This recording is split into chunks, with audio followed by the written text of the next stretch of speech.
정왕이 결심하는 시간과 장소에서 드디어 우주를 향하여 날아오를 것이라고 하시면서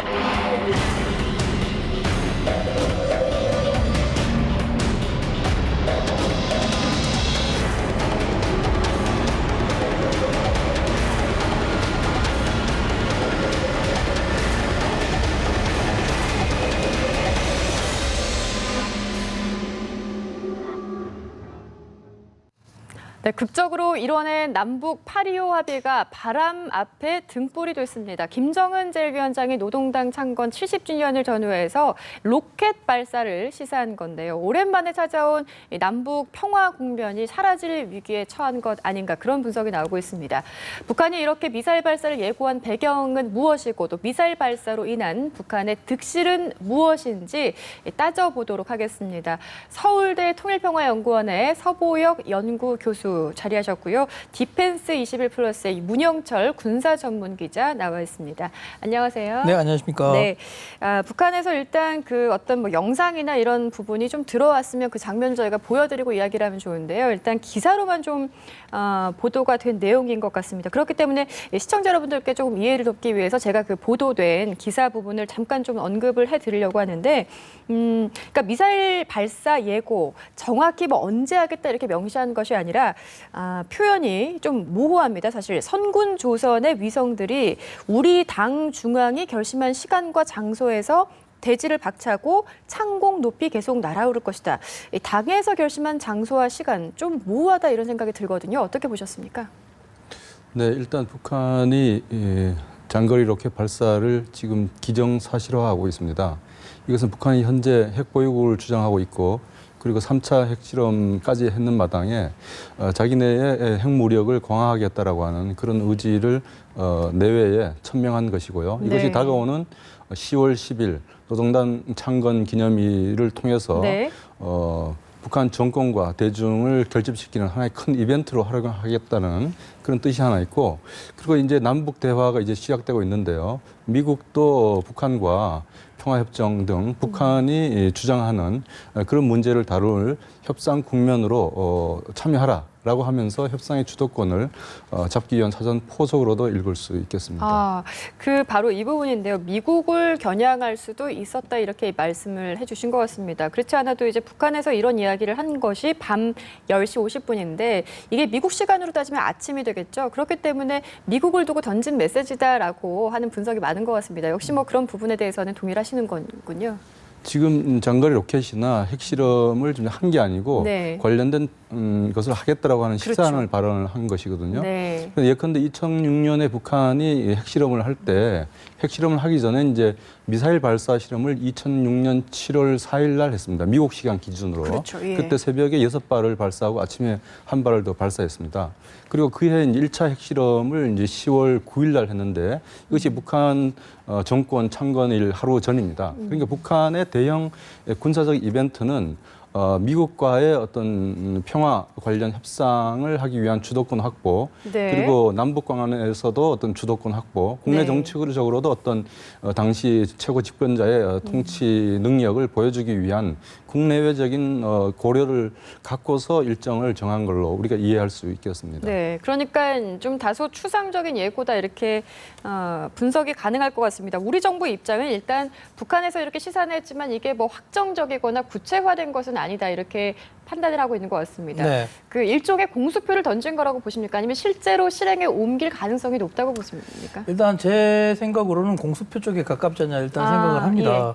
일단은 여러 가지를 생각해 볼 수가 있는데 뭐 그 북한의 어떤 가지고 있는 보유하고 있는 기술력의 문제 그리고 8.25 우리 합의문에 관련된 해석 관련된 문제 여러 가지를 놓고 볼 수가 있는데 일단 기술적인 부분을 놓고 본다면 네. 북한이 로켓 추진체를 만들어서 대기권으로 날려보낼 능력은 있다고는 보고 있지만 문제는 이게 진짜 실제로 ICBM이 되기 위해서는 탄두가 대기권에 다시 재진입을 하게 돼야 됩니다. 네. 근데 이 탄두가 온전하게 목표물을 향해 나가기 위해서는 재진입됐을 때 탄두가 파손되지 않고 날아와야 되는데 네. 이런 첨단 기술을 북한이 일단 보유하고 있지 않습니다. 그 소형화 기술 이제 소형화 말씀하시는 기술은 건가요? 이미 어느 정도 됐다고 국방부에서도 발표했지만 예. 소형하고 별개로 탄두가 다시 재진입할 수 있는 기술은 일단은 다른 기술이군요. 네, 또 다른 기술이죠. 예. 그런 기술 같은 경우는 상당히 그 러시아나 미국이나 중국이나 뭐 프랑스, 영국 같은 고도의 선진국들만이 가지고 있는 첨단 기술이기 때문에 예. 이게 지금 북한이 고립화되어 있는 북한이 이런 기술을 획득을 했다고 보기는 아직까지 어려운 부분이 있고요.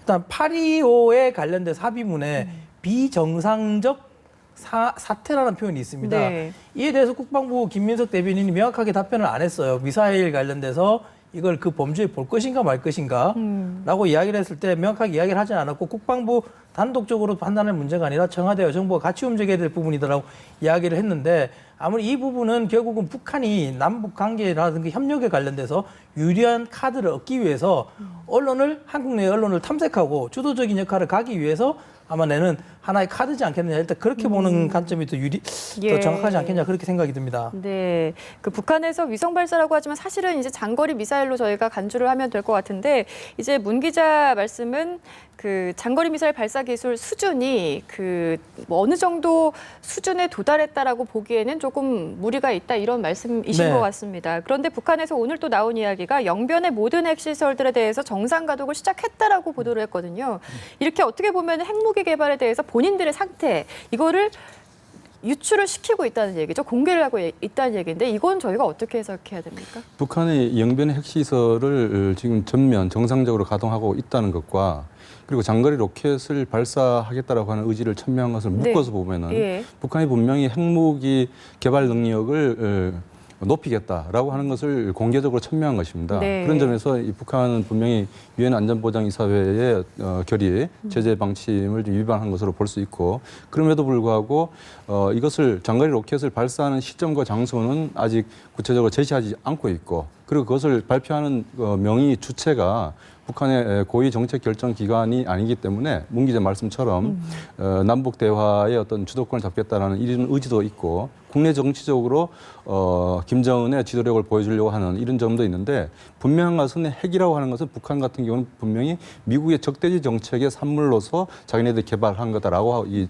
논리적인 일관성을 갖고 정당화하고 있기 때문에 차후에 있을 수 있는 미국과의 어떤 협상 새로운 어떤 국면 전환을 주도하겠다라고 하는 그런 다목적용으로 우리가 해석할 수 있겠습니다. 네, 북한에서 미사일 발사하겠다고 하고서는 뭐 구체적인 일정에 대해서 얘기한 거는 없지만 그 장거리 미사일을 발사하기 위해서는 사전 작업이 굉장히 많이 준비가 되는 걸로 알고 있거든요. 네. 시간도 어느 정도 걸릴 테고 발사대를 세우고 또 이걸 또 움직이고 하려면 어느 정도 시간이 걸리는지. 뭐 구체적인 시간이 얼마 정도 걸린다라는 거는 뭐 딱히 제가 어떻게 말씀드릴 수는 없습니다. 예. 왜냐하면 우리도 뭐 나로 발사했을 때 여러 가지 문제 때문에 기피되고 연기되고 했던 부분들이 맞습니다. 있기 때문에 이제 기본적으로 이제 북한이 이제 이게 로켓이냐 아니면 위성이냐를 놓고 이야기를 하더라도 네. 기본적으로 지금 북한의 어떤 추진체들의 경향이 고체 연료 쪽으로 가고 있습니다. 그러니까 최초에 북한이 로켓 미사일이라든가 노동이 예전에 나왔던 무기들은 액체 추진 연료들을 주로 썼는데 네. 고체 연료 추진으로 전부 다 바뀌고 있다는 거죠.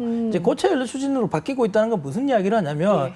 발사를 할 수 있는 시간이 상당히 짧아졌다는 걸 의미합니다. 그러니까 만약에 위성이라 그러면 뭐 위성이라도 고체 연료를 쓸 수는 있습니다만 이 고체 연료를 쓴다라는 건 공격적인 미사일을 의미할 수 있는 부분들이라서 일단 그런 부분에서 상당히 시간적인 부분은 이미 어느 정도 많이 줄였지 않았을까. 그리고 이미 위장이 충분히 되어 있는 상태라고 일단은 봅니다.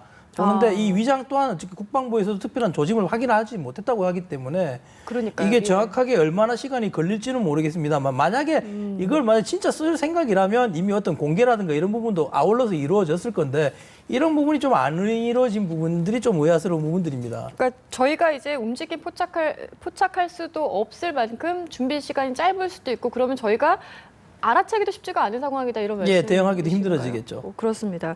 그리고 이제 북한의 이번에 로켓 발사를 시사한, 그러니까 오늘 내용이 나왔는데 시사한 주체가 바로 북한 국가우주개발국인데요.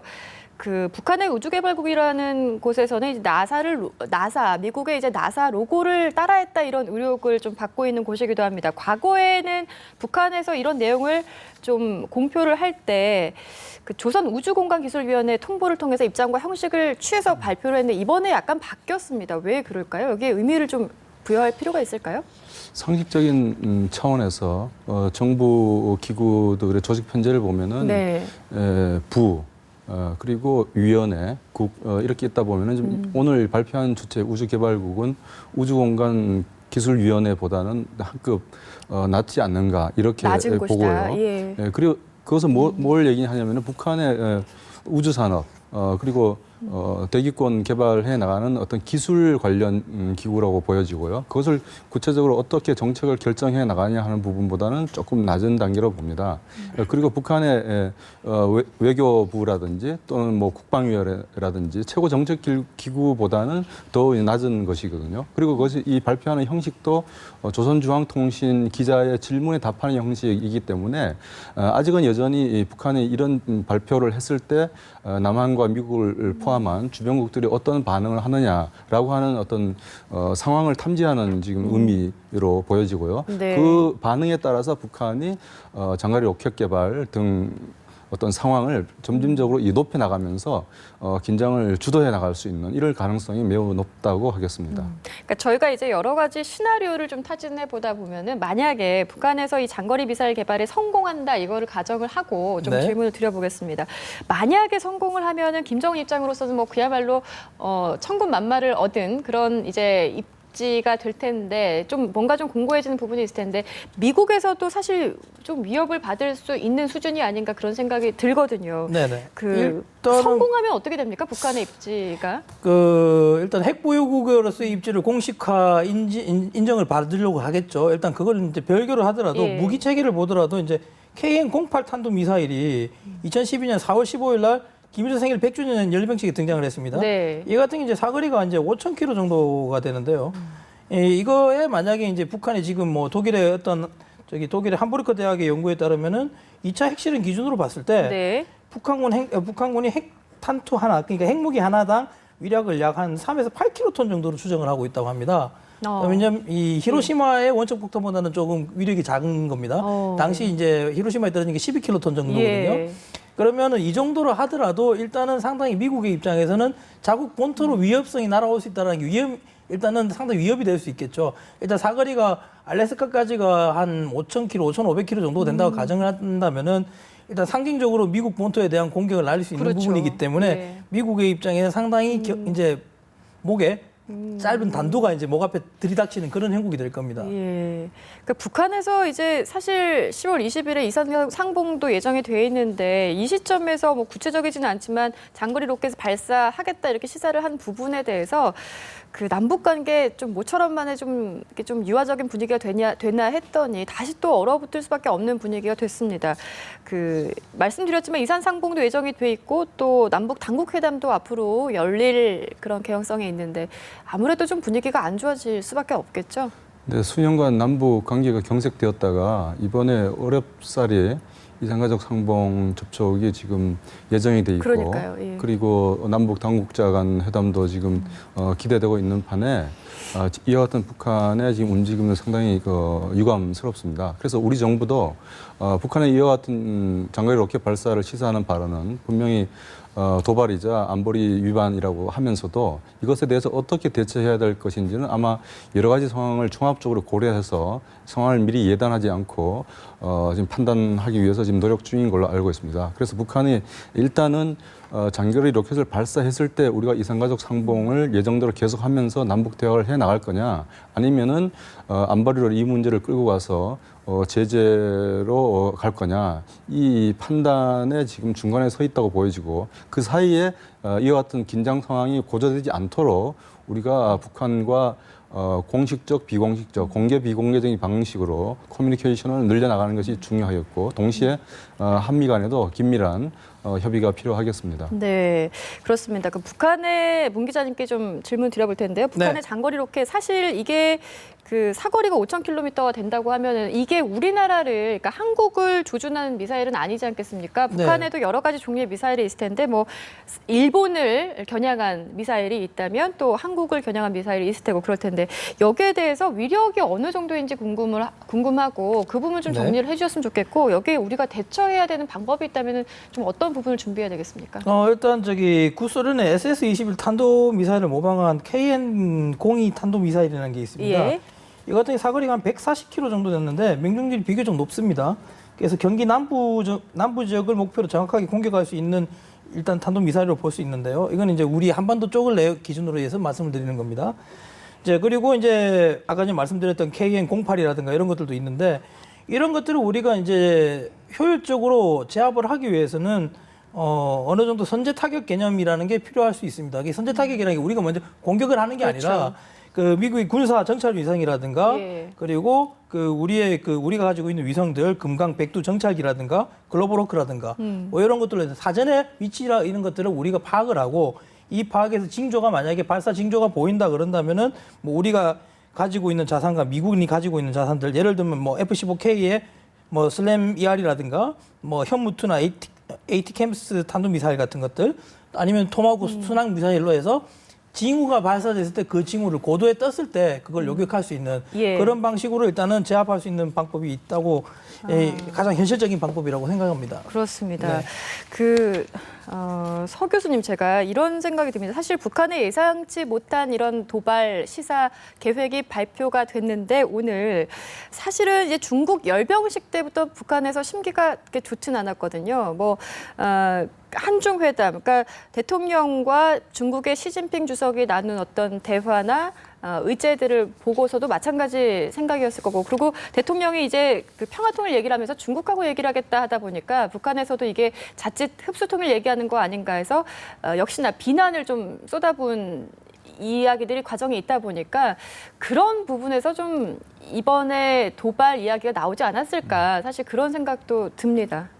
네, 이제 북한은 지금 이 박근혜 정부가 수행하고 있는 소위 통일 외교에 기존의 한국과 함께 미국, 일본은 우리의 동맹 우방국들이기 때문에 공동 보조를 취해 나가는 것은 이렇게 알려진 바인데 네. 북한과의 전통적인 우방 동맹 관계였던 중국과 예. 통일 문제를 얘기한 점에 대해서 상당히 민감하게 그렇죠. 반응을 하고 있습니다. 물론 그런 점이 북한이 장거리 로켓 발사를 공언하는데 하나의 배경 또는 정황으로 이제 작용했으리라고 보는데요. 분명한 것은 우리가 이제 한국 전쟁이나 그다음에 병자호란이나 임진왜란 등을 봤을 때 중국 본토의 직접적인 안보 위협이 되기 전에는 이제 중국이 한반도를 일정하게 상황을 관리해 나갔습니다. 지금 네. 그 정도이기 때문에 북한이 아마도 민감하게 반응하는 것 같은데 이 점에 있어서는 북한의 도발 가능성, 장거리 로켓 발사까지 포함해서 이 부분이 미중 정상회담이나 한미 정상회담 이런 어떤 상황에서 북한이 동북아 국제 지형 변화 과정 속에서 소외될 수 있는 부분들을 북한이 유리한 방향으로 끌고 나가기 위한 하나의 외교적인 포석으로서 예. 이번 발언이 지금 제시된 걸로 볼 수도 있고 예. 향후 상황 정리에 따라서는 북한이 군사적인 도발을 할 가능성도 배제할 수 없을 것 같습니다. 군사적인 도발 가능성까지 얘기를 해주셨는데요. 북한의 도발도 사실 진화되고 있죠. 네. 지난번에 저희도 사실 우려스러운 부분이 그 언론사나 금융권 피해 부분도 있었기 때문에 이 사이버 도발이라고 하는 부분, 여기에는 참 대처하기도 쉽지가 않다고 들었습니다. 그런데 미국 전문가들이 한 얘기가 이제 10월 10일 노동당 창건일 즈음에서 북한에서 또 한 번 사이버 도발이 있을 것이다 이렇게 얘기를 하고 있는데요. 어떻습니까? 그럴 가능성이 있을까요? 또 다시 그런 식으로 도발을 해올까요? 일단 사이버 도발의 가능성은 저는 일단 낮다고 일단 생각을 합니다. 네. 일단 기본적으로 우리가 그 8.25 합의문에 비정상적 사태 범주 내에서 국방부에서는 사이버 공격까지 범주에 들어간다고 일단 말을 했었고, 만약에 이게 이루어진다 그런다면은 결국은 우리의 그 대북 방송 재개로 이어질 것이고, 이것이 결국은 휴전선 지역에 일단 긴장 국면으로 또 한 번 접어 들어가기 때문에 북한도 사이버 공격에 대한 부분에 대해서는 상당히 신중하지 않을까라는 생각이 듭니다. 근데 교수님, 사실 합의문 같은 경우에는 얼마 전에 우리 국민들 상대로 조사한 내용이 있는데 70%의 국민들이 합의문에 대해서 북한에서 이행하지 않을 것이다라고 부정적으로 예상을 했습니다. 그도 그럴 것이 이제 과거에도 북한에서 여러 번 말을 바꾼 적이 있기 때문에 이 합의문이 자칫 좀 휴지 조각이 되는 거 아니냐, 그런 이야기들이 좀 많은 게 사실입니다. 어떻게 좀 보십니까? 네, 며칠 전에 저희 연구원에서도 통일의식 조사를 했는데 네. 북한에 대한 불신이 우리 국민들이 지금 상당히 매우 높습니다. 그렇습니다. 예, 천안함 사태도 있었고 3차 핵실험도 있었고 그 이후에 많은 남북 간의 긴장도 있었습니다.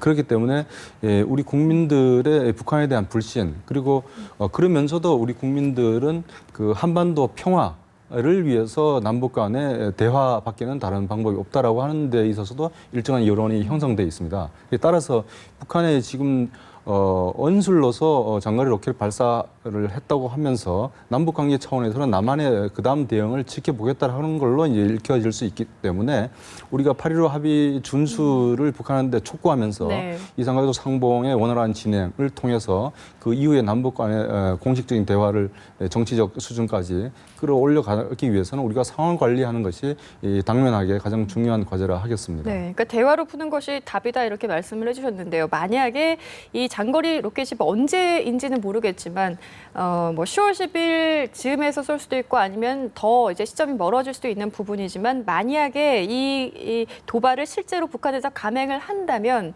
그들도 분명히 얻는 점 그리고 또 잃는 점이 있을 텐데요. 각각 좀 어떻게 보면 되겠습니까? 북한이 분명히 예상되는 것은 과거에 장거리 로켓이나 핵실험을 봤을 때는 국내 정치적인 일정을 고려해서 일정을 잡은 게 대다수였습니다. 그렇기 네. 때문에 김정은 정권의 통치력, 대내 결속 이런 부분에 있어서는 분명한 효과를 거둘지는 몰라도 예. 국제적인 고립이라든지 대북 경제 제재, 그리고 남북 관계의 파탄 이런 부분에 대해서 잃을 것이 많기 때문에 북한으로서도 지금 오늘과 같은 이와 같은 그 장거리 로켓 시사하는 발언이 곧장 그 행동으로 갈 것이다라고 지금 결정하기에는 북한 스스로도 지금 많은 고민이 있을 걸로 지금 판단됩니다. 그 시점에 대해서요, 기자님. 네. 사실 좀 우려되는 부분이 아닐 수가 없기 때문에 10월 10일 즈음에서 도발이 있을 것이다 이 얘기는 과거부터 계속 나왔었거든요. 네, 나왔었습니다. 그 실제로 북한에서 쏠까요? 왜냐하면 자기들이 지금도 이미 외교적으로 굉장히 고립이 돼 있는 분위기고 또 이미지도 좋지가 않은데 굳이 이때 도발을 해서 뭔가 외교적인 부분을 좀 더 코너에 몰린다고 하면 좀 그럴까요? 그러니까 그렇게 이게 만들까요? 본인들도? 단순히 쏠 가능성이 있냐 없냐를 이야기하기 상당히 좀 제한적으로 어려운 부분이긴 한데 예. 아까 저희 교수님께서 말씀하셨던 부분하고 저도 좀 비슷한 부분이 있습니다. 일단은 그 대중국 관계 문제에서도 북한이 지금 상당히 어려운 상황에 그렇습니다. 있고 예. 그리고 8.15 합의문이라든가 여러 가지 국제적인 어떤 그런 언론적인 부분에서 상당히 수세에 몰려져 있는 북한이 그렇죠. 내 국내적인 단합이나 결속을 생각을 하고 가감하게 미사일 발사를 할 수 있기는 힘들지 않겠냐라고 일단은 잃는 게 더 많다 이렇게 보시는 네, 거군요. 오히려 잃는 부분이 더 많기 때문에 네. 오히려 더 어떤 하는 제스처까지 물 끌어올리기까지만 하다가 네. 이제 스토브에 물을 끄듯이 불거리를 꺼버리지 않을까 저는 이제 그렇게 예측하고 있습니다. 그러니까 그야말로 이제 북한에서 얻고자 하는 거는 이 드라마틱한 좀 극대화된 효과를 얻기 네. 위한 어떤 공수표일 가능성이 많다 네. 이런 말씀이신 것 같습니다. 이렇게 해서武력 도발 시사에 대해서 이야기를 좀 나눠봤는데 서보영 연구교수 그리고 문영철 군사전문기자와 함께 이야기 나눠봤습니다. 오늘 말씀 고맙습니다.